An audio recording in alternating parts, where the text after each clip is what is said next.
Ave María Purísima. Vamos a continuar hoy con la octava meditación del curso para prepararse como hijos espirituales a San Pío de Pietrelcina. Vamos a empezar con una oración. En el nombre del Padre, y del Hijo, y del Espíritu Santo. Amén. Te damos gracias, Señor, por este tiempo que nos concedes para aprender sobre tu amor. Lo ponemos en tus manos, te suplicamos que sea para tu gloria, para la salvación de las almas, y que nos concedas un día gozar de verte en tu gloria con San Pío de Pietrelcina. Inmaculado Corazón de María, sé la salvación del alma mía. San Pío de Pietrelcina, ruega por nosotros. En el nombre del Padre, y del Hijo, y del Espíritu Santo. Amén. Bueno, seguimos en el primer bloque de nuestra preparación para consagrarnos como hijos espirituales. Y este primer bloque es de la vía purgativa. Al inicio me imagino que se explicaba que hay tres vías en la vida espiritual para avanzar, ¿no? En el encuentro con Cristo. Y la primera vía se llama vía purgativa porque es un momento en el que vamos conociendo nuestra alma, vamos conociendo qué es el pecado, cuáles son las consecuencias del pecado, los enemigos de nuestra alma, cómo luchar contra ellos. Y bueno, es un periodo muy fuerte, ¿no? De mucha batalla, para después, ya en la vía iluminativa, más bien irnos encontrando con Cristo y lo conociendo cada vez más, ya de un modo más positivo. Y en la vía unitiva, unirnos con Él por el amor, ¿no? Y bueno, ahorita vamos a entrar este día y los dos siguientes a ver cómo combatir a los tres enemigos del alma, de los que hablábamos cuando mencionábamos el tema del pecado. Hoy vamos a hablar sobre el primero, que es la carne. Como siempre, empezamos con una cita bíblica y hoy tenemos dos. La primera es de la primera carta a los Corintios, capítulo 6, versículo 19, y dice así: ¿O qué es lo que saben que su cuerpo es templo del Espíritu Santo que han recibido de Dios y que habita en ustedes? Ya no se pertenecen a ustedes mismos. Y Mateo 10, 28. No tengan miedo a los que matan el cuerpo, pero no pueden quitar la vida. Teman más bien al que puede destruir al hombre entero, en el fuego que no se apaga. Palabra de Dios, te alabamos, Señor. Bueno, ¿a qué nos referimos cuando hablamos de la carne? No nos referimos a nuestro cuerpo físico. Nuestro cuerpo físico pues no es malo. Al contrario, es algo muy bueno que ha creado Dios, ¿no? Y que es bueno, es maravilloso, ¿no? Y es parte de nosotros. ¿A qué nos referimos con la carne? A nuestra inclinación al placer y a las cosas ilícitas desde que pecamos en el pecado original. Adán y Eva no tenían malas inclinaciones, no comían cosas por antojo, comían cuando era necesario alimentar al cuerpo. Y desde el pecado original se descompuso, se desorganizó, se enfermó esa parte en nosotros que se llama concupiscencia. ¿Qué es la concupiscencia? Nuestra primera inclinación a algo. Y es un híbrido entre nuestro cuerpo y nuestras sensaciones y un poquito de nuestra alma, ¿no? Entonces, bien, esa concupiscencia de suyo no es mala, pero desde el pecado original, pues se desordenó y tiende al placer, no le gusta sufrir, no le gusta cansarse, ¿no? Entonces no le gusta trabajar. Y constantemente nosotros tenemos que estar luchando con nuestra mente y nuestra voluntad, y también con la gracia de Dios, para ordenar esa concupiscencia y que reine la parte espiritual en nuestra vida y que no nos veamos siempre esclavos de nuestros propios deseos, ¿no? Nuestras propias inclinaciones. Nos referimos entonces al hombre como lo ha dejado el pecado original. ¿Cuáles son las obras de la carne? Que es nuestro enemigo, el pecado. Las obras o el objetivo de los tres enemigos de nuestra alma son el pecado. Tanto el demonio como el mundo, como nuestras inclinaciones desordenadas se orientan al pecado, a que nosotros pequemos. Entonces, tener una tentación de la carne no es un pecado. Consentir a esa tentación, sí. Por eso hay que tener mucho cuidado, ¿no?, con esto. Bien, dice San Pablo en la carta a los Romanos, capítulo 8, el apetito de la carne es enemistad con Dios y no se sujeta ni puede sujetarse a la ley de Dios. ¿Cómo vencemos, por ejemplo, al demonio, que es nuestro primer enemigo del alma? Pues con la vida de gracia, con la oración, con los sacramentos. ¿Cómo vencemos al mundo, que es nuestro segundo enemigo? Despreciando sus vanidades, no haciendo caso a todo ese ambiente que nos rodea, ¿no? Pero vencer a la carne es mucho más difícil porque está dentro de nosotros mismos. Si nosotros ignoramos al mundo y lo alejamos de nosotros, pues podemos vivir sin él. Es más fácil, ¿no? Si estamos luchando contra el demonio, finalmente Dios va a luchar con nosotros esa batalla y el demonio tendrá que alejarse un poco, por un tiempo al menos, con las tentaciones. Sin embargo, la carne, como está dentro de nosotros, está siempre ahí. Es algo con lo que hay que luchar constantemente durante toda nuestra vida. El secreto para vencer la carne es la perseverancia. No dejarnos caer ante las distintas tentaciones, ¿no? ¿Cómo nos declara la guerra la carne? A través de dos cosas. Lo primero es la sed insaciable de gozar. Querer siempre comer lo más rico, comer un poquito más de lo necesario porque es agradable, dormir más, etcétera, etcétera, ¿no? Siempre es la sed insaciable de gozar. Y por otro lado, nos hace también la guerra con un miedo, con un horror al sufrimiento y al padecer. Entonces, bueno, es un círculo vicioso, ¿no? Porque huimos del dolor porque amamos el placer. Y es la lucha de todos los días en nuestra vida. El placer no es malo, Dios lo ha creado para nuestro deleite. Comer cosas ricas no es malo, está bien, pero hacerlo todo el tiempo y de una forma inmoderada es lo que hace que nosotros perdamos y pequemos cuando se nos presenta este enemigo nuestro, que es la carne, ¿no? O sea, el pecado original lo que ha hecho es romper el equilibrio en nuestras facultades, ¿no? Hay algunos remedios contra la concupiscencia que son muy buenos y todos giran en torno a una virtud muy importante, que es la virtud de la templanza. Esta virtud de la templanza, ¿qué quiere decir? Moderar todos nuestros apetitos para que queden en el justo medio, ni muy, ni tan. Ni voy a estar comiendo todo el día, todo el tiempo, ni voy a dejar absolutamente de comer. Voy a comer lo necesario y cuando lo necesito, con toda la tranquilidad y paz del mundo. Y así con todas las cosas que son sensibles. O una virtud derivada de la templanza es, por ejemplo, la castidad, que es la moderación en el apetito sexual. La humildad es otra virtud derivada de la templanza.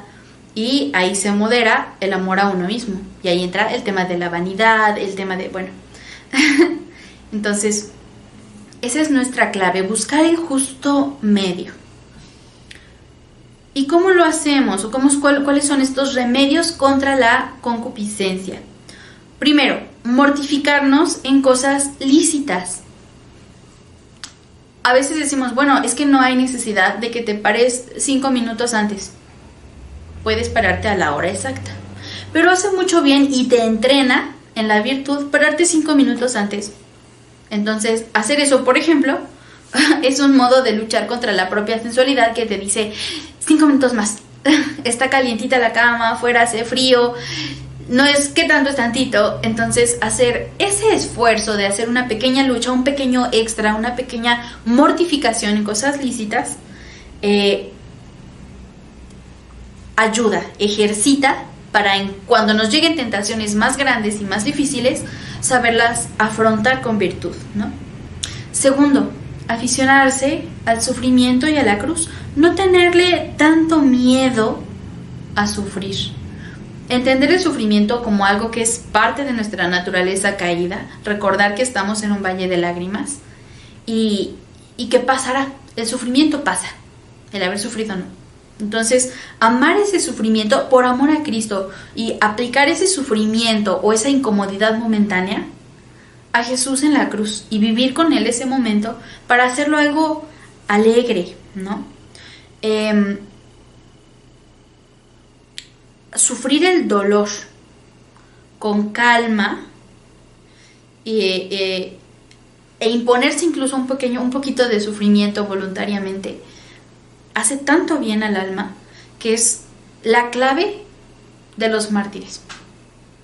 Un mártir cruento muchas veces lo fue antes incruento, que quiere decir que estuvo muriendo a pequeñas cosas durante toda su vida y por eso pudo morir a cosas grandes cuando Dios se lo pidió. Tercero, combatir la ociosidad. La ociosidad es la madre de todos los vicios, lo dice también el libro del Eclesiástico. Cuando no tenemos nada que hacer, es cuando se nos empiezan a ocurrir malas ideas para seguir en el placer o aumentar el grado de placer. Porque una nota importante de la concupiscencia es que siempre quiere más, nunca es suficiente. Siguiente. Huir de las ocasiones peligrosas. Hay veces que se nos presentan tentaciones, sobre todo las que son de orden de la carne, que son sensuales. No conviene enfrentarse directamente a eso, porque es muy fácil que ya enfrentándonos dialoguemos con la tentación y pequemos.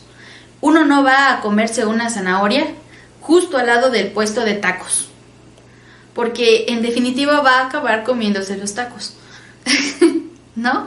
O no va a comerse su lechuga a una pastelería.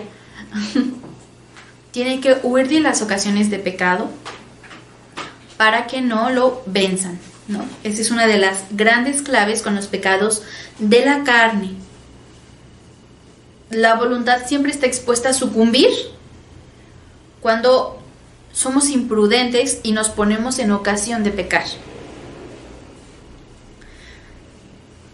Siguiente, considerar la dignidad del cristiano, saber que Dios me está viendo, que soy una imagen de Dios y que lo que yo hago repercute no solo en mi vida, sino repercute también en Dios, en cierto modo le afecta de un modo accidental, y también a todos los demás miembros de la iglesia, ¿no? Recordar esa dignidad, que el hombre está por encima de la parte animal, por encima de la sensualidad, es muy importante. Yo no debo esclavizarme a la parte más animal de mi vida, ¿no? Que es lo sensual. Dormir, comer, reproducirse, sino buscar lo más elevado. Y que esas actividades que yo hago por naturaleza se hagan con conciencia, con orden también, ¿no? El siguiente es considerar las consecuencias del pecado. ¿Qué va a pasar cuando yo peque con esto que tengo enfrente? ¿No? Si estoy enfrente de una tentación, tengo enfrente un super pastel de chocolate gigante que puedo comerme yo solita. Si yo me pongo a pensar en cuáles van a ser las consecuencias de haberme comido ese pastel en el orden espiritual, va a ser más difícil que yo peque, ¿no? Una de las grandes trampas del demonio para hacernos pecar cuando nos pone tentaciones enfrente es decirte, no lo pienses, hazlo rápido. Cuando nosotros hacemos cosas malas, casi siempre los hacemos tratando de no pensar y los hacemos rápido y cuando nadie nos ve, ¿no? Para que nadie nos diga nada, para que nosotros no pensemos al respecto y lo hagamos, ¿no? Entonces, una gran estrategia para no pecar es sentarse a pensarlo antes, a ver cuáles van a ser las consecuencias, qué va a pasar. Considerar el castigo del pecado.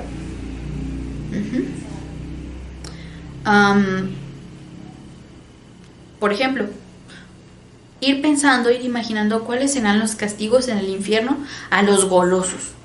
Y cuando yo pienso en el castigo de los golosos antes de comerme el pastel de chocolate, pues ya no se me va a antojar tanto. El siguiente y uno de los más importantes es el recuerdo de la pasión de Cristo, recordar cuánto sufrió, recordar la sed que Él tuvo, el hambre que Él padeció, la humillación de que lo vieran desnudo, para recordar que lo voy a herir si peco, y para no contribuir más al sufrimiento de Cristo, ¿no? Y para acompañarlo también en su sufrimiento. Elevar mis pasiones a algo más hermoso que es el amor. Con la oración humilde y perseverante. Si nosotros tratamos de luchar solos, probablemente vamos a perder. Pero si Dios lucha por nosotros, lucha en nuestro nombre, lucha con nosotros, igual que nuestro ángel de la guarda, pues muy probablemente vamos a vencer. Devoción entrañable a María. La Virgen María es el ser humano, solamente humano, porque Jesús es de persona divina y naturaleza divina humana, pero María es solamente persona humana, pues ella es la criatura más perfecta que existe, con una concupiscencia perfectamente ordenada, porque ella no tenía el pecado original, ¿no? Entonces, pensar qué haría la Santísima Virgen, cómo actuaría ella ante esta situación que yo tengo enfrente en mi vida, ante esta tentación que me presenta la carne, ¿no? Y bueno, ese amor, esa invocación y esa contemplación de su vida nos va a estrechar cada vez más a ella y nos va a ayudar a perfeccionarnos cada vez más en la virtud. Tratar de actuar como ella actuaría. Tratar de huir de lo que ella huiría. No sé, yo no me imagino a la Santísima Virgen despertándose a las 10 de la mañana, ¿no? O comiéndose un pastel completo ella sola. Entonces, pensar qué haría ella y tratar de imitarla en esa templanza tan hermosa y tan perfecta que ella tuvo. Y por último, no menos importante, la frecuencia de los sacramentos, porque una de las consecuencias, digamos, de la vida sacramental, de tener la gracia en el alma, uno de los regalos que nosotros recibimos cuando estamos en gracia, es que tenemos mayor inclinación hacia el bien, tenemos más fortaleza para luchar contra las tentaciones y no pecar. Es más difícil pecar cuando uno está en gracia. Es más fácil controlar la concupiscencia, estamos más ordenados en todos los sentidos y estamos más cercanos a Dios, y el Espíritu Santo también nos inspira mayormente porque está en nuestra alma inhabitando.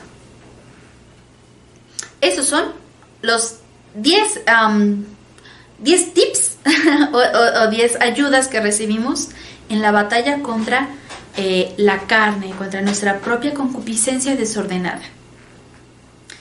Y bueno, ya hemos visto cómo luchar contra esa sed insaciable de gozar, de pasarla bien, de un poquito más, algo un poco más intenso. Ahora vamos a hablar un poquito sobre el horror al sufrimiento. ¿Cómo combatir ese horror al sufrimiento que es para nosotros tan natural? Lo más natural para nosotros es alejarnos de lo desagradable, de lo malo.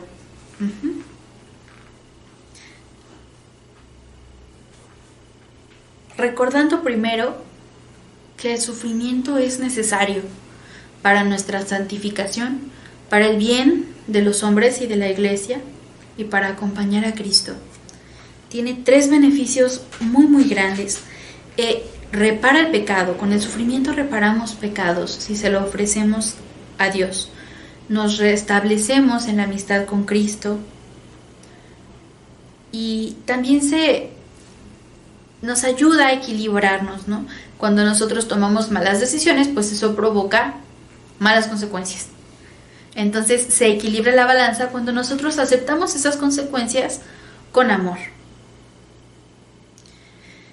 Y bueno, para la santificación del alma, ¿no? Dice Jesús en el Evangelio de San Mateo: el que quiera venir en pos de mí, que tome su cruz y me siga. El camino del cristiano es ese. Decía un autor, no me olvidé de quién, pero lo leí, lo recuerdo, que somos una iglesia que siempre está en guerra. Somos una iglesia militante, ¿no? Por eso no estamos todavía en el cielo, por eso no estamos en el purgatorio. Nosotros estamos luchando. Este es nuestro único momento para luchar. Después no podremos luchar. Entonces, y otro punto importante es que la lucha está todo el tiempo, porque todo el tiempo estamos moviéndonos entre el sí y el no, la virtud o el vicio, ¿no? El cielo o el infierno. Una pequeña decisión en nuestra vida puede cambiar nuestro destino eterno. Pararme en la mañana temprano o no puede definir la conducta del resto de mi vida, si yo lo repito y lo repito y lo repito, ¿no? Entonces es muy importante por eso cuidar eso. Excelencia del sufrimiento. Expía nuestros pecados. Somete la carne al espíritu. Nos ayuda a controlar esa concupiscencia desordenada que siempre quiere gozar. Cuando sufrimos, se aplaca. Tercero, nos desprende de las cosas de la tierra. Hace que queramos estar más pensando en Dios y en el cielo. Nos purifica y nos hermosea, embellece nuestra alma. Es como ir lavando nuestra alma con jabón y un estropajo de esos que duelen. Lo alcanza todo de Dios. Cuando le ofrecemos a Dios nuestro sufrimiento, Dios lo escucha y lo valora de un modo especial. Nos hace verdaderos apóstoles. Si Cristo sufrió, todos los que siguen a Jesús están llamados también al sufrimiento. El que sigue a Jesús sufre. Y eso es hermoso. Y nos asemeja también a Jesús y a María. Y bueno, dentro de este movimiento del sufrimiento, pues hay grados de amor al sufrimiento. El primer grado de amor al sufrimiento es no omitir las cosas normales de nuestra vida que no nos gusta hacer o que nos provocan alguna especie de sufrimiento. Por ejemplo, a los niños pequeñitos cuando no les gusta bañarse, pues pueden ofrecer el tenerse que bañar. Sí o sí se van a tener que bañar, porque la vida es así, es algo que no pueden omitir, pero va a tener un valor especial si lo ofrecen con amor, ¿no? Siguiente, aceptar con resignación las cruces que Dios nos envía, cosas que nos pueden parecer a lo mejor muy injustas, quizá una humillación injustificada en el trabajo o algún problema en la familia, alguna crisis económica, no lo sé, cosas que Dios nos envía. Cuando nosotros las aceptamos con amor y no estamos renegando de eso, pues estamos en cierto modo también amando el sufrimiento. El tercer grado de amor al sufrimiento es buscar pequeñas mortificaciones voluntarias, cosas que me causan alguna clase de dolor y que yo sé que eso me va a hacer bien. Voluntarias, son pequeñas penitencias como dormir en el piso o hacer algún ayuno o pararse más temprano para hacer oración, pequeñas cosas saludables para el alma, no comer postre por ejemplo, o ver menos tele o estar menos tiempo en el teléfono, cosas de ese tipo que nosotros hacemos por mortificarnos por amor a Dios y eso aumenta nuestro amor. El siguiente punto, cuando ya uno va avanzando más en la espiritualidad, es amar el dolor y preferirlo al placer. Preferir sufrir por amor para acompañar a Jesús que pasarlo bien. Y el grado más elevado es ofrecerse a Dios como víctima y decidir sufrir con Cristo por amor a Él y también a las demás personas y para salvar almas del infierno, salvar a los pobres pecadores. Y ya es un grado pues muy especial, ¿no? Algo muy, muy hermoso. Por eso, bueno, voy a leer unos pasajes que ilustran todo esto de un modo muy bello.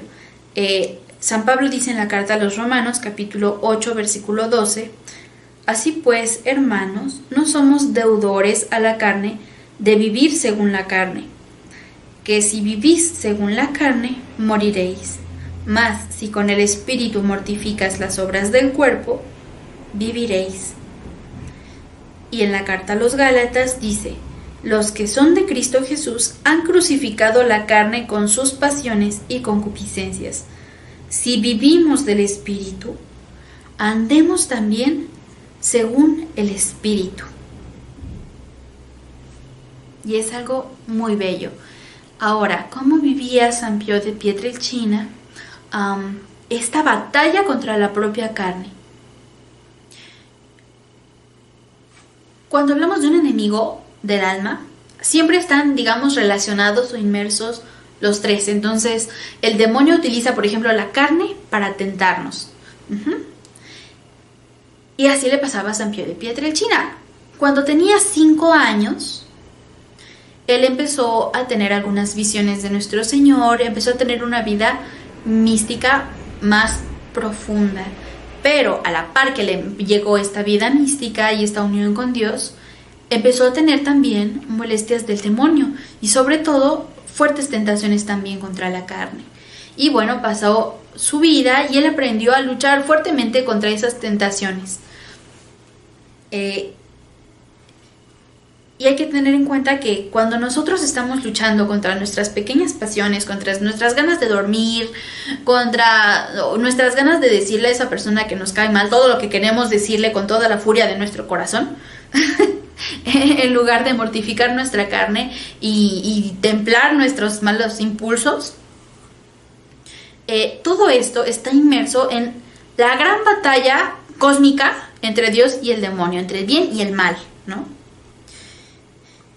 Y San Pío de Pietrelcina tenía muy claro cómo funcionaba esta guerra santa, cómo tenía que batallar toda su vida, todo el tiempo en esto. Por eso decía él, el alma es un campo de batalla, donde Dios y Satanás no cesan de luchar. Es necesario abrir al Señor las puertas de nuestra alma de par en par, entregársela totalmente, fortificarla con toda clase de armamento, iluminarla con su luz para combatir las tinieblas del error, revestirla de Jesús con su verdad y justicia, con el escudo de la fe, con la palabra de Dios. Solo así triunfaremos sobre el enemigo. Antes de que, o cuando recién entró al monasterio San Pío de Pietrelcina, tuvo un sueño muy importante que marcó también el resto de su vida. Él se soñó a sí mismo, soñó que estaba él en la oscuridad y de pronto se presentó ante él un monstruo enorme, gigante, horrible, que se estaba burlando de él. Y apareció Jesús en la escena y le dijo que él iba a tener que luchar con el demonio todo el tiempo. Y a San Pío le dio mucho miedo. Es que Señor, yo no voy a poder contra él, es una bestia feroz y horrible. Y le dijo Jesús que él iba a estar con él en todas sus luchas acompañándolo, que por favor luchara contra él. Y desde entonces San Pío tuvo siempre esa claridad de que tiene que estar siempre luchando. Y luchó con cuerpo y alma contra el demonio, porque lo molestaba físicamente, pero también con muchas tentaciones. A veces veía al demonio en forma de mujeres desnudas que estaban bailando por ahí, ¿no? O lo veía como fieras, como perros negros o gatos que a San Pío le daban miedo. Le daba miedo enfrentarse contra ellos y se enfrentaba, ¿no? Por eso también vivía siempre en oración y mortificación. Y no por eso era menos feliz ni menos alegre. Al contrario, al tener esa claridad de la gran batalla, pues fue un ejemplo para todos. Dios siempre va suscitando santos según las necesidades del tiempo y del momento histórico que se vive. San Pío de Pietrelcina vivió en un siglo fuertísimo, en el siglo de la revolución sexual, en el siglo de la entrada del comunismo, de una lucha muy fuerte contra la vida y contra la iglesia. Muchas cosas pasaron en ese momento y muchas modas que requerían de un ejemplo de vida de acuerdo a lo que Dios quería, y la Virgen María por eso también lo pidió en Fátima, ¿no? Entonces San Pío de Pietrelcina es un santo que responde a las necesidades y a los grandes ataques y las grandes tentaciones hacia la carne que se viven en nuestro tiempo, en nuestro siglo. Y por eso fue tan visible el Padre Pío y por eso tuvo tantas cosas extraordinarias, porque el Padre Pío vivió de un modo extraordinario. Lo ordinario era un sacerdote que confesaba y vivía con amor la Santa Misa y que vivía bien su vida fraterna. Eso fue el Padre Pío. Pero tuvo tantas cosas extraordinarias porque Dios quería a través de él enseñarle al mundo cómo luchar contra los enemigos de la carne. Si hay un gran mensaje que dio Padre Pío con su vida fue: el demonio, el mundo y la carne existen y hay que luchar contra ellos todo el tiempo, toda nuestra vida. Y todas esas gracias como los estigmas o que podía leer los corazones, todas esas cosas extraordinarias no eran para su santificación, eran para la santificación y que de todos los demás, para que todos los demás pudiéramos aprender de la vida de San Pío de Pietrelcina. Esas cosas tan extraordinarias se llaman gracias gratis dadas. Y son cosas extraordinarias que pasan en alguien, pero para la edificación de todos los demás, no la de él. Lo que lo santificó a él fue su amor a Dios y su mortificación. Y bueno, ya hemos hablado un poquito de las estrategias para combatir la carne y vamos a ver cómo lo combatía San Pío de Pietrelcina. Cuando tenía este tipo de tentaciones tan tremendas, él cerraba fuertemente los ojos, o cuando tenía un antojo en especial, trataba de hacer más ayuno y oración. En el refectorio, por ejemplo, le pasaba a sus compañeros una parte de su comida para no comer más, o comer siempre un poco menos, quedarse siempre con un poquito de hambre, que no está mal, sí se alimentaba, pero siempre comía un poquitito menos. Otro punto importante es contra el sueño. Él, para unirse con Cristo y sufrir un poco más, pasaba largas horas en la noche en oración, acompañando a Cristo. Claro que le daba sueño, claro que le daba flojera, claro que estaba cansado. Es humano, pero lo ofrecía por Dios y lo vivía.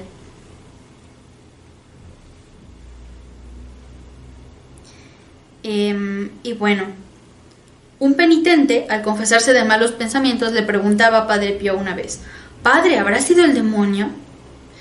Y San Pío de Pietrelcina le dijo riéndose: «¿Qué crees tú? ¿Que las tentaciones son cosas del Espíritu Santo? Claro, siempre van unidos los enemigos del alma, y hay que aprender a observar esas tentaciones en nuestra vida para poder luchar contra ellas». Una vez también un hombre le dijo al Padre Pío: «Padre Pío, yo no creo en el infierno, es una invención de los curas». Y le dijo el Padre Pío: «No te preocupes, hermano. Cuando vayas allá te darás cuenta si existe o no». Otro punto importante es que estos enemigos del alma existen, creamos nosotros en ellos o no. Entonces es muy importante tener conciencia de que actúan y aprender a ver la realidad, porque están. Otro padre espiritual dijo al Padre Pío: «Padre Pío, algunas personas niegan la existencia del diablo». Y él decía: «Bueno, es que ¿cómo se puede dudar de su existencia si lo vemos alrededor nuestro todo el tiempo? Todo el tiempo está ahí. También las tentaciones de la carne están siempre ahí». San Francisco de Asís tuvo una respuesta muy divertida ante una tentación de la carne. Él tuvo una tentación muy fuerte en torno al tema de la lujuria, ¿no? ¿Y qué hizo para luchar contra eso? Pues se aventó a un rosal con espinas para mortificar la carne. O San Francisco de Sales, que tenía la inclinación de ser muy iracundo, de expresar mucho su furia. ¿Y qué hizo? Trabajó tanto la virtud que cuando murió encontraron que en su escritorio estaba todo rayado de que había hecho un esfuerzo muy, muy grande para ser dulce y amable con las personas con las que tenía que tratar. Y abajo de su escritorio estaba la madera toda rasgada de que con las uñas había agarrado toda su furia y la había contenido de esa manera. Y bien, con estos ejemplos maravillosos de toda una vida de batalla, vamos a terminar con una frase de San Pío que dice así: «En tus infidelidades diarias, humíllate, humíllate, humíllate siempre. Cuando el Señor te vea humillado hasta el suelo, te tenderá su mano, y Él mismo pensará en atraerte hacia Él. No tengamos miedo cuando fallamos, Él nos va a amar siempre de todos modos. No importa lo que hagamos. Y cuando caigamos cuando perdamos, digamos, alguna batalla contra la carne, recordemos que no es el fin de la guerra, porque no nos hemos muerto aún. Siempre podemos levantarnos y empezar de nuevo, y Cristo va a estar ahí para luchar con nosotros». El propósito de hoy es que en cada momento del día que suframos alguna tentación, vamos a invocar el nombre de Jesús para que acuda a nuestro auxilio. Y bueno, terminaremos con una oración. En el nombre del Padre, del Hijo y del Espíritu Santo. Amén. Te damos gracias, Señor, por este tiempo concedido.